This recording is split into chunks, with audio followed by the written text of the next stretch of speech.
I first became aware of Paul Reubens in the role as Pee-Wee Herman when I was in high school through the movie Pee-wee's Big Adventure. I was instantly taken with the character whose childlike antics and petulant facial expressions were delivered by a full-grown man. Those mannerisms and juvenile behavior resonated with so many, no matter the age of the person watching. The character spoke to the little kid that lives in all of us.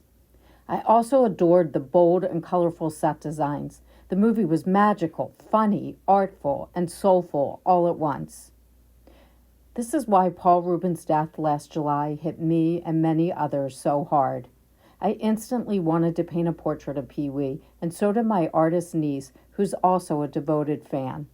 I'm thrilled today to get the chance to delve into the man behind the boyish character and find out what he was really like as a man and as an artist through the eyes of one of the people closest to him, his younger sister, Abby Rubenfeld. Hi, Abby Rubenfeld. I am so excited to be talking to you today. Mhm. And I thank you for being here and answering some questions about your brother, Paul Rubens, Okay, AKA Pee Wee Herman. okay. I'm happy Um, to be here. Thank you. Let's just start with some real general questions. I was wondering if you could give me some background on where you grew up and what your childhood was like. Sure. Um, well, both Paul and I were born in upstate New York. He was born in Peekskill, and then our family moved to Oneonta, up in kind of the middle of New York State, where I was born. And when I was 7 and he was 8, we moved to Florida, to Sarasota. So we grew up in Sarasota, Florida, and we this really awesome house my parents had that was U-shaped with a pool in the middle, and the whole back was screens and it was on the water. So it was kind of like this really fun, great home. And yeah. And Paul and I are 13 months apart. So What were your mother and father like? um they were, liberal Jews kind of thing, with progressive values. And like when we drove down to Florida when we moved there in 1961, um integration stuff was just starting, and we would have these family discussions and decided we weren't going to stay any place that discriminated and was segregated, or we so my parents were like that. They taught us those kinds of values. My dad had a car dealership, like a Mercury dealership, when we lived in Oneonta, but my mom was home with us since we were like a year apart. And Paul was a really obese baby. He couldn't walk when he was supposed to because he was so fat, which was funny because then he got really skinny. But it was a job for my mom because there I was an infant and he still couldn't walk. But so my mom was a stay-home parent and my dad had this dealership. And then when we moved to Florida, my dad bought a lamp store and my mom helped him run it. So they had a family business, and they were pretty traditional. I mean, I did read and see that your father was a pilot for or one of the first in the Air Force of pilots for the Israeli army. Is that correct? yes, my dad was kind of an adventurer before he got married and settled down. And before the United States went in World War II, he went and flew for the RAF, the British Air Force. And Hmm. then when the US got in the war, he was a pilot in the American Air Force. And then after the war, the Israeli underground, the Palmach, came over here. This is how I've been told the story. And they got this before computers, of course. So they got the lists of um, airmen discharged from the US Air Force after the war. And they started calling the guys with Jewish sounding names. And so to see if they would come over. So my dad was one of 5 guys that went and started the Israeli Air Force. And he had all these, he had like fake passports and they stole airplanes and did all this really cool stuff. And he had all these pictures of sitting in cafes and stuff in Europe when they were training. They trained on German Messerschmitts. Um, and it cracked me up because in every single picture, my dad was with a different babe. He must have been quite the ladies' man back in the day. And so he flew for Israel, and my dad was a really good storyteller, and we always wondered if his stories were true or, kind of made up. But it turns out all the stories he told us about Israel were true, and they were in other people's books about the war in 48 and stuff. So my dad has his own Wikipedia page. Well, I did see a movie that was made Right. about this. Yeah, It and was produced by Spielberg's oh, sister. really? I didn't Yeah, by I think it's called Steven? On the Wings of Angels or something Yeah, like that. yeah. Yeah, Um, and Paul and my mom were interviewed in it, but Paul didn't invite me to be part of the interview. but now that seems unfair. I wanted to say though, I did think that your father was very handsome. So- and obviously very brave. Also, it seemed like your brother had a very sensitive side to him or very sensitive aura about him.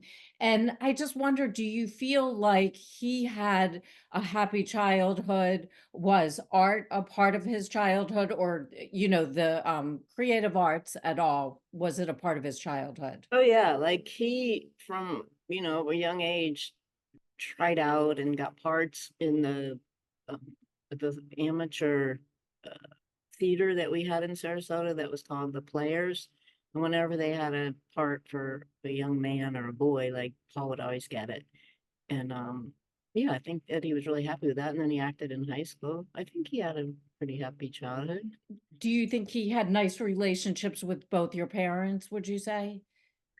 Um, yes, I think he worked really hard on his relationship with my dad. I think when he was little, they did have some issues, but I gave Paul a lot of credit that he really worked on that. And he might have even had my dad go to counseling with him, but he really worked on that and put a lot of energy into making his relationship with my dad be a good one. And they talked a lot, and yeah, he had a good relationship with my parents.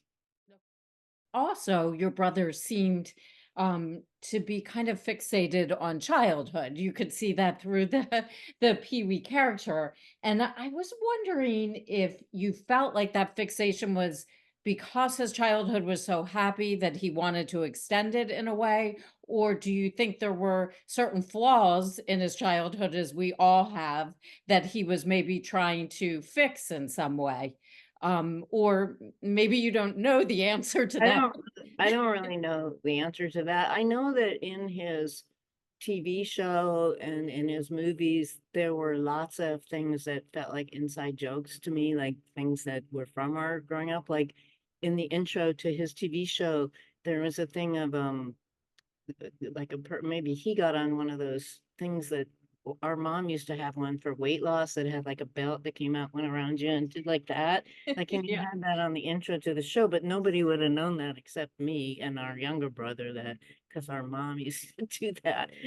Then there were things like that that just I know related to his growing up, but the other part of your question, I don't really know the answer to. I think he was pretty happy growing up. You do. Okay, so you know that he was kind of pulling real life references from your childhood, Yeah, though. definitely. It's also fascinating to me to kind of see how much he committed himself to his character. And to the public, it was almost if there was no real distinction between Pee Wee Herman and Paul Rubens. That's And what he wanted. yeah, He only I why don't know, is but he that? only did interviews as Pee-wee. Hmm. And one time when he came to Nashville, he had become friendly with Minnie Pearl, who's Yeah. probably the only other person or one of the few who also was always only in her character. And I went out to lunch with them once, and it was just really fascinating to hear them talk about that because they both did that. But when we went to lunch, I mean, she was Sarah Cannon and he was Paul Rubens, but yeah, it was kind of fascinating to see that. I don't know why he did that, but he never did interviews as Paul Rubens. Yeah, that I mean, I scoured the internet and I did see a very young interview of him, very young. Gosh, he was so soft spoken and he was nothing like the Pee-wee character, and I was just, it was very interesting to see that because, like you're saying, you really didn't see it at all, and except for this early interview, but I was just so curious as to why he did that. It was very effective, but I wonder what his, thought process was behind it. Yeah, and I'm sorry, I never really talked to him about that. Okay, well, in your opinion, how similar was your brother to the Pee-wee character? Did you see some similarities that maybe the public wouldn't even know about that you were like, "Oh, wow."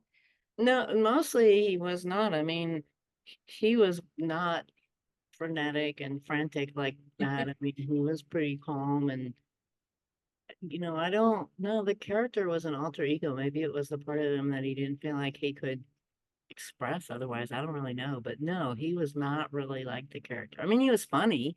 Right. Yeah, everybody, my parents were funny. My mom had a really good sense of humor, and yeah, like he was funny, but he wasn't really like Pee-wee. I've read and heard that your brother started out more wanting to be a dramatic actor, and I was kind of wondering how he ended up becoming a comedian. If you know anything about that, like how did he find Well, himself doing that?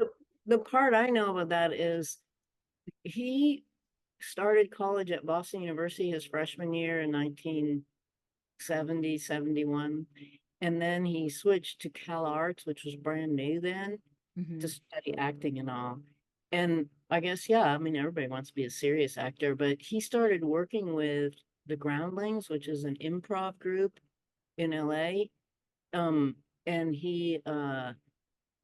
Pee-wee was one of the characters that he developed that they would do skits. And then it became so popular. So they started at the end of the evening, like doing like a midnight show that was just Pee-wee. And then I think it went to like the Roxy, just the Pee-wee part. His skit became really big. And then that show became an HBO special. Mhm. And then that led to the TV show. And then the movie came after the TV show. Yeah. Yeah. Okay. What was so interesting about his comedy to me is that it was about the fact that he created this character, and it wasn't what you think of as a typical comedian with, stand-up jokes, but he had this full-blown character, and gosh, I don't know if you're gonna know this, but about the approach, like how he came up with that approach, and I hear what you're saying about how it was a skit in the Groundlings, but, um, did so from the very beginning, did he think, "I really wanna create this into a full-blown character," or did it kind of just develop and I think it become. I think it kind of developed. It started as a skit at the Groundlings with their Mhm. their improv shows, and then it just kind of kept expanding. But like I know, like when we were growing up, when we still lived in Oneonta before we moved to Florida, there was this kid named somebody Herman. I can't remember his first name, but that's where he got the Herman part for Pee-wee Herman. It's from making fun of this kid that we used to make fun of when we were little. Oh. Um, yeah, And and was that kid at all like Pee-wee Herman, the character? I think he was kind of nerdy like that. But I think Paul Oh, really exaggerated, yeah. extrapolated from it. Did I know you were saying that the Pee-wee character wasn't really anything like your brother, but since he immersed himself so much in the character, did there come a point where you stopped kind of recognizing your brother? Yeah, he was always my brother. In fact, like I have two daughters my youngest one's going to be 30 and well, she's 29 and my older one's 33 and we always called him Uncle Paul. In fact, until he died, that's what we all called him, Uncle Paul, not Pee-wee or anything. Just Right, in right. family, we all called him Uncle Paul. So, but no, I never.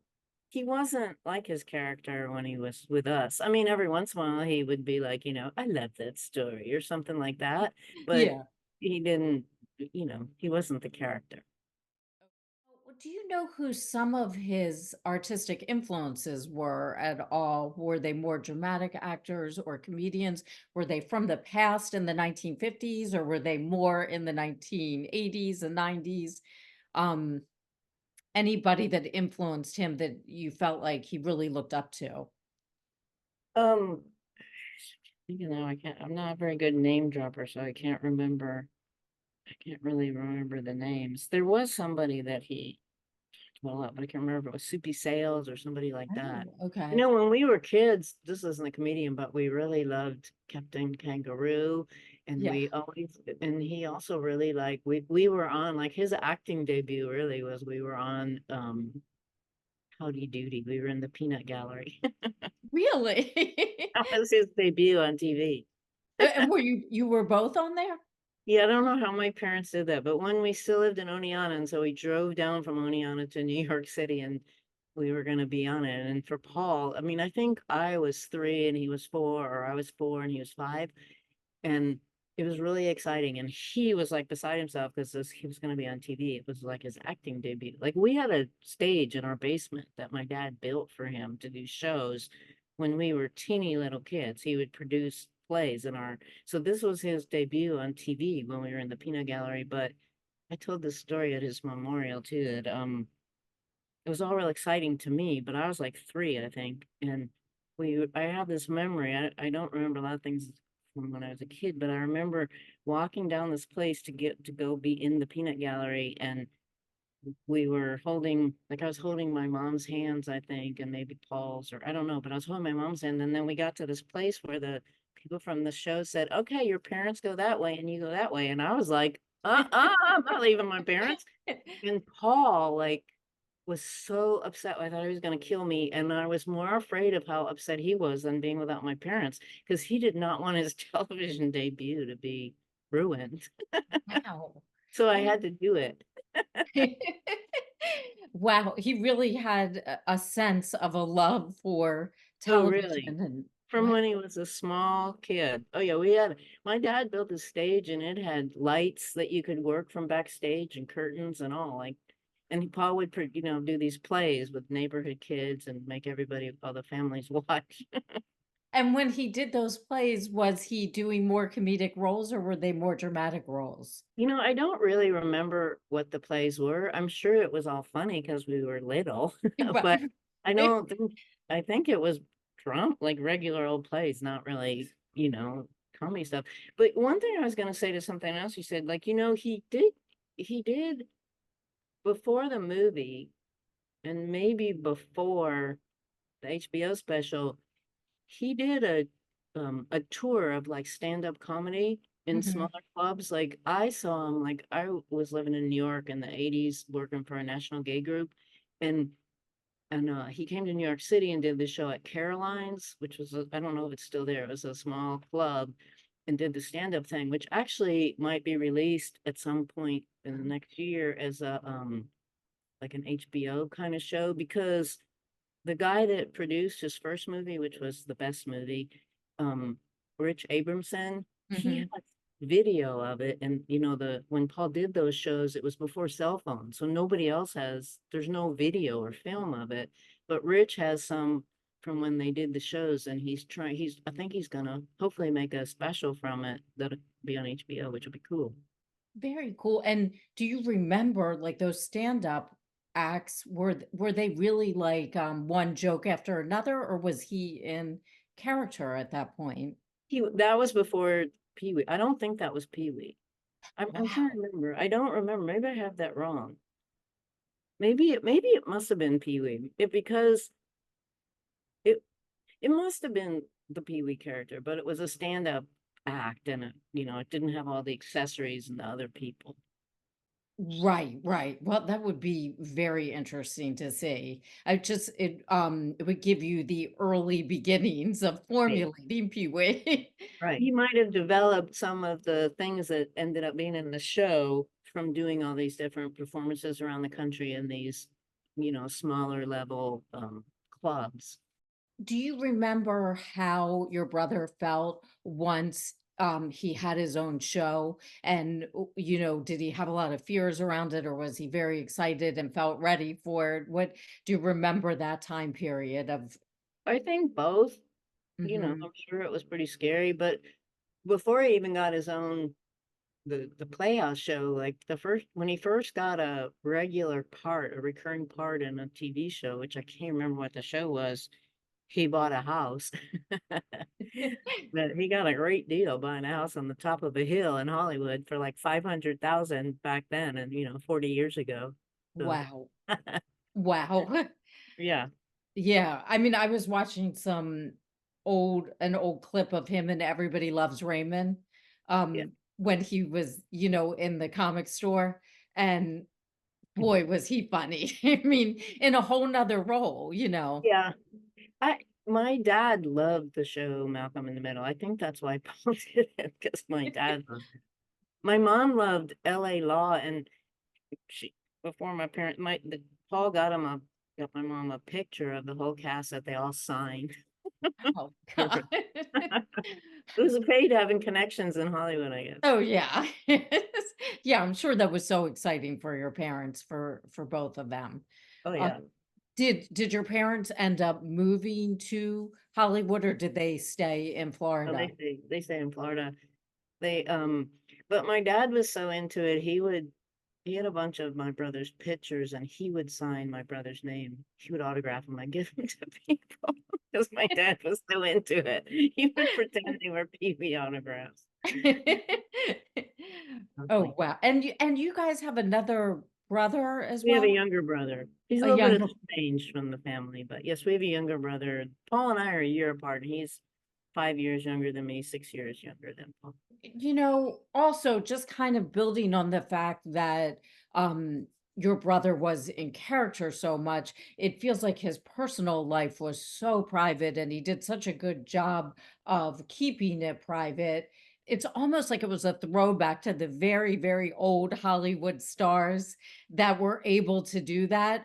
But it was fascinating that he, in, the 1980s, 1990s, he was able to accomplish that. And do you know why he did that? Um, I didn't, I don't recall him ever telling me that, but I think it was just related to the fact that he was gonna always be in character. He wasn't gonna go back and forth. And so his personal life was more like Paul Reubens, and he wasn't like Pee-wee. So none of that was relevant to the persona he wanted to present publicly. So I guess that's why. I don't know. He never did interviews as Paul. It was always as Pee-wee. Well, And then, and I mean, a way that protects you, like, wasn't anything personal about him in interviews. It was all about Pee-wee. if you were to describe your brother, then how would you describe him as a But person? I would describe him more as like quiet and thoughtful and, generous. And, he was very artistic. He was a good artist too. Um, and all those kinds of things, but he was very private. Like he didn't, he kept his personal life very private. Wow. There's um a biography being done now that's going to come out next year. It was started before he passed. I mean, he's interviewed in it. Okay. And I don't know if you've seen any of it, but do you feel like he opens up more? He does. I know that he does because I was interviewed and I talked a lot to the producer about it. So I think I think he does come out a lot more about his personal life, but that's also safer. At the time he did it, he knew he had cancer. Other people didn't, but so it was kind of safer to talk about, personally. So I think it is way more personal. It's almost as if we've gone from kind of curated imagery and privacy to being very open and very accepting and even open about things like illnesses. You think? I don't know. Like I know he was worried about how Hollywood would treat that if he was sick. He did not want people to know that. I mean, most people didn't know. The world Yeah, didn't until he passed, and then did that statement saying he'd been fighting it for 6 years. So, but he didn't want people to know. He didn't yeah. want any of his personal life to be public. Ever. Right, right. Yeah, it was shocking when he passed away. It really was. I was wondering, and maybe this is something you don't want to answer because it's back to the personal, and maybe we need to wait for the special that's coming out. All But right. if there was a lasting and meaningful romantic relationship in your brother's life, did he find love? Was he happy in that in Nope, that part you have to wait for his move. Okay. I thought you were going to say that. All right. And then, the final question more has to do with some of the run-ins that happen with the law and that were pretty well known. I just wanted to know from your experience, did you feel like those two bigger issues that happened in his life with the police, if they were unnecessary, and maybe it was more like he was being shamed and targeted and not so much things that he should have been arrested for? Well, I have a lot of mixed feelings about that as his sister, but also as a lawyer who represents people who are, mistreated by the legal system. And, you know, I feel like the place where Paul was arrested that first time at a movie theater, an adult movie theater, like to me, if what's going on there is illegal, it shouldn't be open.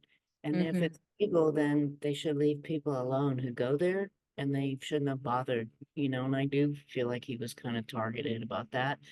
But and I think the way he was treated after he was arrested was different than how other, he got treated more harshly than defendants who weren't famous. And then the second arrest, yeah, I think to me, my reaction to that was that he was targeted. I mean, pick on somebody else. Like Paul already had a, and that was the kind of thing where, Paul was kind of a hoarder. He had lots of boxes and stuff in his house, and he would buy stuff at, what do you call it? Like estate sales. And I think that second time that was what happened with images that were, but he was not a bad person. He was not a criminal. He was Hmm.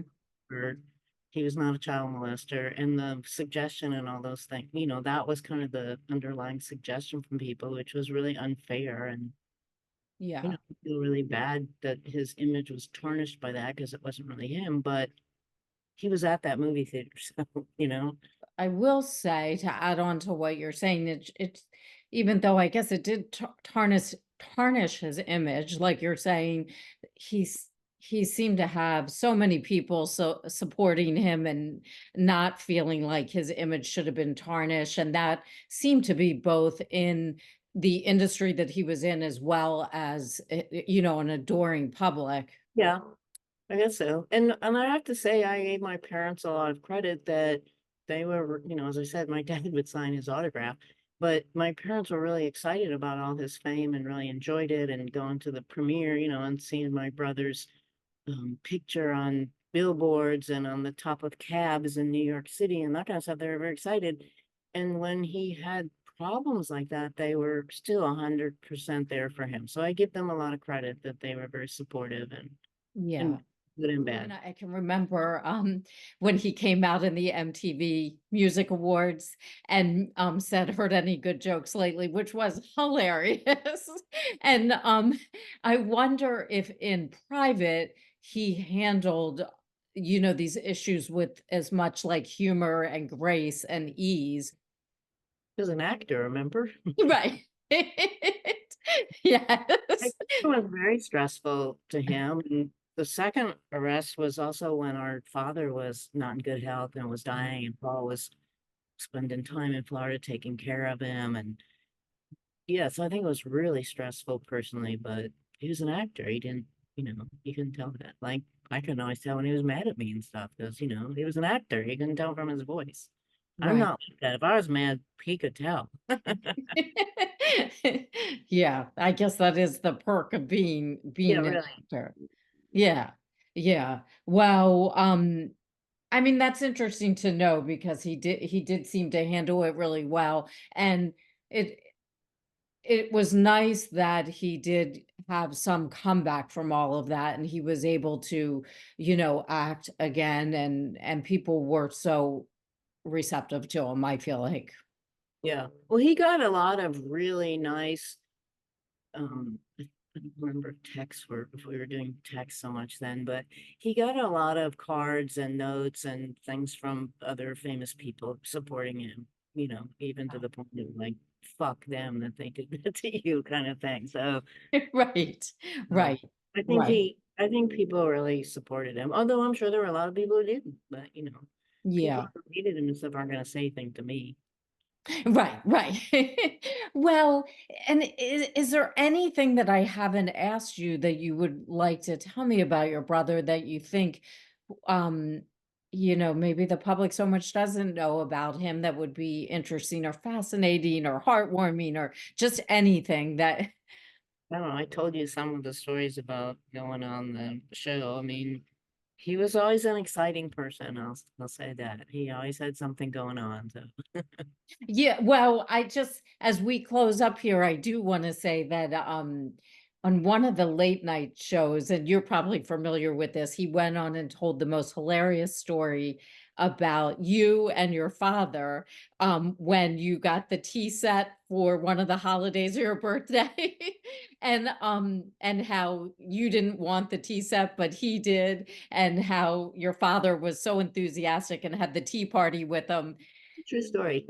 It is okay. Well, that was my question. Absolutely a true story. Yeah. And we had lots of things like that where we were given gendered gifts and we exchanged them. Really, that's hilarious. Sometimes, yeah, he would like the things I got, and I would like the things he got. And we were only a year apart, so it was kind of, perfect. It worked perfect. Yeah, Yeah, yeah. with this, he said, yeah, that was pretty funny. Well, was he really getting the tea out of the water out of the toilet? Yeah, I mean, he couldn't reach the sink. We were little. That was when we were little.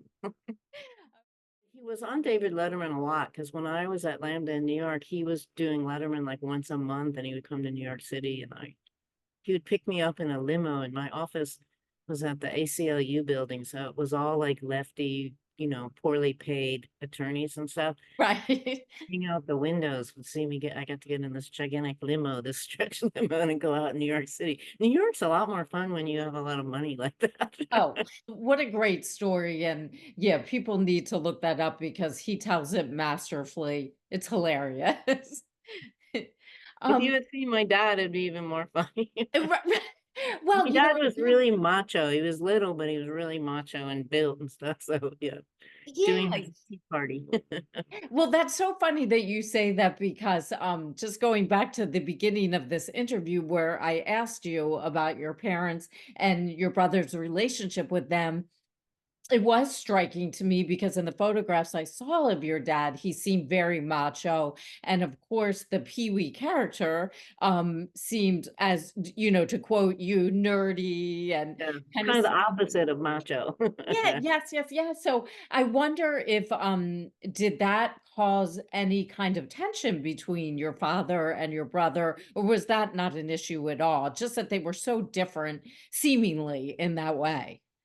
I don't think that was an issue. My dad was really proud of him and, the character he created and the success that he got. So I don't think that was an issue.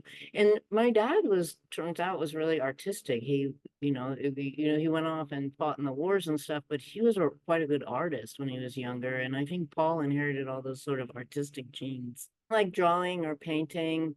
I Wow. don't think my dad wrote or anything, and I know he didn't act, but he was creative and artistic, and he had he staged people's houses and stuff with their lights and picked them. He had a good eye and stuff like that, even though he was real macho. That doesn't go with being macho to me, but my dad was good at that. And Paul Wow. and Paul had that too. Yeah, yeah. He, from the standpoint of your brother, he really just looking at the movie, the Big Adventure movie, and I know he was working with Tim Burton, I think, but just the TV show, everything had such an eye for design to every detail. It was perfect, Yeah. from the music and the set design and the colors selected, and just it looked like it was meticulously done, every Yeah, aspect. I think that's true. It was. Yeah, yeah, very interesting. Well, those are all my questions. All But right. yeah, this has been a thrill for me because I really, like I had mentioned to you when I reached out to you, I really, in my, young adult life, um, or I don't even know if you would say adult yet. I guess when I was in high school is when Pee-wee's movie came out, and I loved it, as everybody did in that era. And um I was devastated when he passed away. And so it's just thrilling to me to get to talk to you and to learn more about him. Glad I got to do it then. Thank you. All Thank right. you Thank you. so much, and so nice to get to know you. All right. Well, thanks. Thank All right. you. Take care. Okay, you too. Bye Okay. bye.